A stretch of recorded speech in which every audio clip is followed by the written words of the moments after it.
Assalamualaikum warahmatullahi wabarakatuh.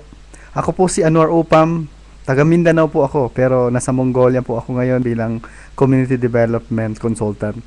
Sobrang lamig po ngayon dito, -2 pero kaya pa naman. Alam nyo, masaya ako na naririnig na umuusad kahit papaano ang usapang pangkapayapaan sa Mindanao. At alam kong ang ibang katulad ko na nasa ibang bansa ay masaya din sila.